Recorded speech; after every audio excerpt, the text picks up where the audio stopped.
ಕೋರಮಂಗಲದಲ್ಲಿರುವಂಥ ನ್ಯಾಯಮೂರ್ತಿಗಳ ನಿವಾಸ. So judge ನಿವಾಸದ ಬಳಿ ಪೊಲೀಸ್ ಬಂದೋಬಸ್ತನ್ನು ಕೂಡ ಮಾಡ್ಕೊಂಡಿದ್ದಾರೆ. ಅಲ್ಲಿ ಇದ್ದೇ ಇರುತ್ತೆ ನಾರ್ಮಲ್ ಆಗಿ, ಆದರೆ ಈಗ ಇನ್ನೂ ಸ್ವಲ್ಪ ಜಾಸ್ತಿ ಮಾಡಿರ್ತಾರೆ. ಬ್ಯಾರಿಕೇಡ್ ಹಾಕಿ ನಿಂತ್ಕೊಂಡಿದ್ದಾರೆ. ಜಡ್ಜ್ ಮನೆ ಮುಂದೆಯೂ ಕೂಡ ದರ್ಶನ್ ಅಭಿಮಾನಿಗಳ ಜಮಾವಣೆ ಆಗಿದ್ದಾರೆ. ಅವ್ರಿಗೇನು ಬಿಡಿ, ಎಲ್ಲೋದ್ರೂ ಇರ್ತಾರೆ. ಸೊ ಕೋರಮಂಗಲದಲ್ಲಿರುವಂಥ ನ್ಯಾಯಮೂರ್ತಿಗಳ ನಿವಾಸ, ಅಲ್ಲಿ ನ್ಯಾಯಾಧೀಶರು ಅಲ್ಲೇ ವಾಸವಾಗೋದು.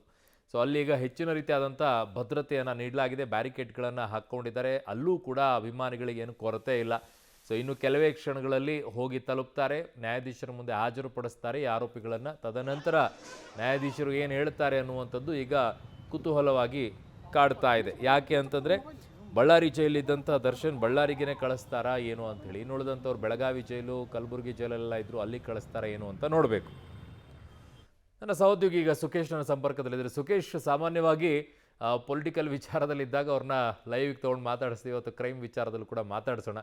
ಸುಖೇಶ್, ಈಗ ನೀವಿರುವಂಥ ಜಾಗ ಎಲ್ಲಿದ್ದೀರಾ ಮತ್ತು ಯಾವ ರೀತಿಯಾದಂಥ ಪರಿಸ್ಥಿತಿ ಇದೆ? ಅಭಿಮಾನಿಗಳು ಅಲ್ಲೂ ಕೂಡ ಜೈಕಾರ ಹಾಕ್ತಾ ಇದ್ದಾರಾ, ಏನು ಕತೆ ಅಂತ?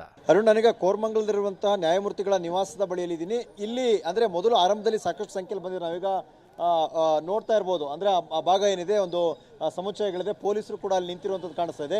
ಇದೇ ಮಾರ್ಗದಲ್ಲಿ ಬರಬೇಕೀಗ, ಅಂದರೆ ಮಾರ್ಗದಿಂದ ಬಂದು ಇಲ್ಲಿ ಒಳಗಡೆ ಹೋಗಬೇಕಾಗುತ್ತೆ. ಎಲ್ಲ 5 ಜನ ಆರೋಪಿಗಳನ್ನು ಇಲ್ಲಿ ಕರ್ಕೊಂಡು ಬರ್ತಾರೆ. ಕರ್ಕೊಂಡು ಬಂದ ನಂತರದಲ್ಲಿ ನ್ಯಾಯಮೂರ್ತಿಗಳ ಮುಂದೆ ಪ್ರೊಡ್ಯೂಸ್ ಮಾಡಿಸ್ತಾರೆ. ಸಹಜವಾಗಿ ಒಂದಷ್ಟು ಫಾರ್ಮಾಲಿಟೀಸ್ ನಂತರದಲ್ಲಿ ಕುತೂಹಲ ಉಳಿದುಕೊಂಡಿರುವಂಥದ್ದು ಯಾರ್ಯಾರನ್ನ ಯಾವ್ಯಾವ ಜೈಲಿಗೆ ಅನ್ನುವಂಥದ್ದು. ಯಾಕಂದರೆ ಪರಪ್ಪನ ಅಗ್ರಹಾರದ ಇಂದು ಕಲಬುರಗಿಯಿಂದ ಹಿಡಿದು ಬಳ್ಳಾರಿಯಿಂದ ಹಿಡಿದು ಬೆಳಗಾವಿವರೆಗೂ ಬೇರೆ ಬೇರೆ ಜೈಲುಗಳಲ್ಲಿ ಇದ್ದಂಥವ್ರು ಇರೋದ್ರಿಂದ 7 ಜನರಲ್ಲಿ 5 ಜನರನ್ನ ಈಗ ಕರ್ತರ್ತಿರೋದ್ರಿಂದ ಯಾರ್ಯಾರನ್ನ ಎಲ್ಲೆಲ್ಲಿಗೆ ಅನ್ನುವಂಥದ್ದು ಕೂಡ ಇಲ್ಲಿ ತೀರ್ಮಾನ ಆಗುತ್ತೆ. ಆ ಬಗ್ಗೆ ಇರುವಂಥ ಕುತೂಹಲ, ಇವತ್ತೇ ಕರ್ಕೊಂಡು ಹೋಗುವಂಥ ಡೈರೆಕ್ಷನ್ ಕೊಡ್ತಾರಾ ಅಥವಾ ಇವತ್ತು ಪೊಲೀಸ್ ಠಾಣೆಯಲ್ಲಿ ಉಳಿದು ಸೆಕ್ಯೂರಿಟಿ ರೀಸನ್ಗಾಗಿ ನಂತರ ಕರ್ಕೊಂಡು ಹೋಗಿ ಮಾಡ್ತಾರೆ ಅನ್ನುವಂಥದ್ದು. ನಾವೀಗ ನೋಡ್ತಾ ಇರುವಂಥ ಜಾಗ ಈ ಭಾಗದಲ್ಲಿ ಸಾಕಷ್ಟು ಅಭಿಮಾನಿಗಳು ನೆರೆದಿದ್ರು, ಆದರೆ ಪೊಲೀಸರು ಅವ್ರನ್ನ ಖಾಲಿ ಮಾಡಿಸುವಂಥ ಕೆಲಸವನ್ನು ಮಾಡಿದ್ದಾರೆ. ಯಾಕಂದರೆ ಎರಡೂ ಭಾಗದಲ್ಲಿ, ಆ ಬಲಭಾಗ ಮತ್ತು ಎಡಭಾಗ ಎರಡೂ ಕಡೆಗಳಲ್ಲೂ ಕೂಡ ಸಾಕಷ್ಟು ಸಂಖ್ಯೆಯಲ್ಲಿ ಜನ ಬರುವಂಥ ಪ್ರಯತ್ನ ಮಾಡುವಂಥ ಕಾರಣಕ್ಕಾಗಿ ಅವ್ರನ್ನ ಇಲ್ಲಿ ಬಿಟ್ಕೊಳ್ಳಿಕ್ಕೆ ಅವಕಾಶ ಮಾಡಿ ಕೊಡಬಾರ್ದು ಅನ್ನೋ ಕಾರಣಕ್ಕಾಗಿ ಪೊಲೀಸರು ಇಲ್ಲಿಂದ ಅವ್ರನ್ನ ಕಳಿಸುವಂಥ ಪ್ರಯತ್ನವನ್ನು ಮಾಡಿದ್ರು. ಹಾಗಾಗಿ ಸದ್ಯಕ್ಕೆ ಖಾಲಿ ಇದೆ. ಆದರೆ ಈ ಒಂದು ವಸತಿ ಸಮುಚ್ಚಯ ಏನಿದೆ, ಅಲ್ಲಿರುವಂಥ ಜನಗಳು ಆ ಕಾಂಪೌಂಡ್ನ ಒಳಭಾಗದಲ್ಲಿ ಅವರು ಕೂಡ ಅಷ್ಟೇ ಕುತೂಹಲದಿಂದ ಕಾಯ್ತಾ ಇರುವಂಥ ದೃಶ್ಯ ನಮಗೆ ಕಾಣ್ತಾ ಇದೆ. ಇನ್ನು ಕೆಲವೇ ನಿಮಿಷಗಳಲ್ಲಿ ನ್ಯಾಯಮೂರ್ತಿಗಳ ಮುಂಭಾಗದಲ್ಲಿ 5 ಜನ ಆರೋಪಿಗಳನ್ನು ಹಾಜರುಪಡಿಸ್ತಾರೆ.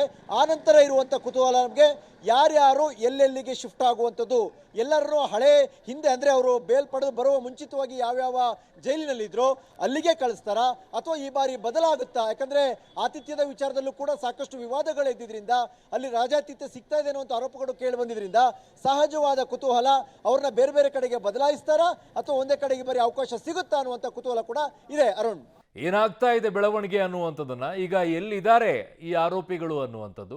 ಸೊ 5 ಆರೋಪಿಗಳು ಈಗಾಗಲೇ ಪೊಲೀಸ್ ವ್ಯಾನ್ನಲ್ಲಿ ತೆರಳುತ್ತಾ ಇದ್ದಾರೆ, ಹೋಗ್ತಾ ಇದ್ದಾರೆ. ಈಗ ನ್ಯಾಯಾಧೀಶರ ನಿವಾಸಕ್ಕೆ ಅವ್ರನ್ನ ಕರ್ಕೊಂಡು ಹೋಗ್ತಾರೆ. ಇನ್ನಿಬ್ಬರು ಆರೋಪಿಗಳು ಚಿತ್ರದುರ್ಗದಿಂದ, ಅವರ ಕತೆ ಏನಾಗ್ತಾ ಇದೆ ಅಂತ ಗೊತ್ತಾಗ್ತಾ ಇಲ್ಲ ಈಗ. ಸೊ ಅದನ್ನು ಕೂಡ ಸಾಧ್ಯ ಆದರೆ ಅಪ್ಡೇಟನ್ನು ಪಡ್ಕೊಳ್ಳೋಣ. ಕೆಲವೇ ಕ್ಷಣಗಳಲ್ಲಿ ನ್ಯಾಯಾಧೀಶರ ಮುಂದೆ ಆರೋಪಿಗಳನ್ನು ಹಾಜರುಪಡಿಸ್ತಾರೆ. ವ್ಯಾನ್ನಲ್ಲಿ ಆರೋಪಿಗಳನ್ನು ಪೊಲೀಸರು ಕರೆದೊಯ್ತಾ ಇದ್ದಾರೆ. ಆರೋಪಿಗಳಾದ ಜಗದೀಶ್, ಅನುಕುಮಾರ್ ಹೊರತುಪಡಿಸಿ 5 ಕೂಡ ನ್ಯಾಯಾಧೀಶರ ಮುಂದೆ ಹಾಜರುಪಡಿಸಲಾಗುತ್ತೆ. ಅವರನ್ನ ನಾಳೆ ಅಂತಿದ್ದಾರೆ. ಕೆಲವೇ ಕ್ಷಣಗಳಲ್ಲಿ ನ್ಯಾಯಾಧೀಶರ ಮುಂದೆ ಆರೋಪಿಗಳು ಹಾಜರಾಗ್ತಾರೆ. ಓಕೆ, ಮುರಳಿಯಿಂದ ನಾವು ಮತ್ತಷ್ಟು ಮಾಹಿತಿಯನ್ನು ಪಡ್ಕೊಳ್ಳೋಣ. ಮುರಳಿ, ಈಗ ಇಬ್ಬರು ನಾಳೆ ಅಂತ ಹೇಳ್ತಾ ಇದ್ರಿ, ಈ ಅವಕಾಶ ಇದೆಯಾ ಮುರಳಿ ನಾಳೆ ಇಬ್ಬರನ್ನ ಹಾಜರುಪಡಿಸೋಕೆ, ಅಥವಾ ಇವತ್ತು ರಾತ್ರಿನೇ ಅವ್ರನ್ನ ಕರ್ಕೊಂಡು ಬಂದು ಹಾಜರು ಪಡಿಸಲಾಗತ್ತಾ, ಏನಾಗುತ್ತೆ ಅಂತ? ಅರುಣ್, ಏನಂದ್ರೆ ಈಗ ನ್ಯಾಯಾಧೀಶರ ಮುಂದೆ ಒಂದಷ್ಟು ರಿಕ್ವೆಸ್ಟ್ ಅನ್ನ ಮಾಡ್ಕೊಳ್ತಾರೆ. ಯಾಕಂದ್ರೆ ಅವರಿಬ್ಬರು ಆರೋಪಿಗಳು ಚಿತ್ರದುರ್ಗದಲ್ಲಿದ್ರು. ಚಿತ್ರದುರ್ಗದಲ್ಲಿದ್ದ ಹಿನ್ನೆಲೆಯಲ್ಲಿ ಅವರನ್ನ ಪಿಕ್ ಮಾಡಿ ಮತ್ತೆ ಇಲ್ಲಿಗೆ ಕರ್ಕೊಂಡು ಬರ್ಲಿಕ್ಕೆ ಸಾಧ್ಯ ಆಗ್ತಾ ಇಲ್ಲ. ಆ ಹಿನ್ನೆಲೆಯಲ್ಲಿ ಬಹುತೇಕ ಇವತ್ತು 6 ಗಂಟೆಗೆ ಇನ್ನು ತಮ್ಮ ಪ್ರಯಾಣವನ್ನು ಬೆಳೆಸಿರುವಂಥದ್ದು. 9 ಗಂಟೆ ಅಥವಾ 10 ಗಂಟೆ ಆಗಬಹುದು ಬೆಂಗಳೂರಿಗೆ ರೀಚ್ ಆಗ್ಲಿಕ್ಕೆ. ಆ ಹಿನ್ನೆಲೆಯಲ್ಲಿ ಮತ್ತೆ 10 ಗಂಟೆಯ ಸಂದರ್ಭದಲ್ಲಿ ನ್ಯಾಯಾಧೀಶರ ಮುಂದೆ ಹಾಜರುಪಡಿಸುವಂತ ಸಾಧ್ಯತೆಗಳು ತೀರಾ ಕಡಿಮೆ.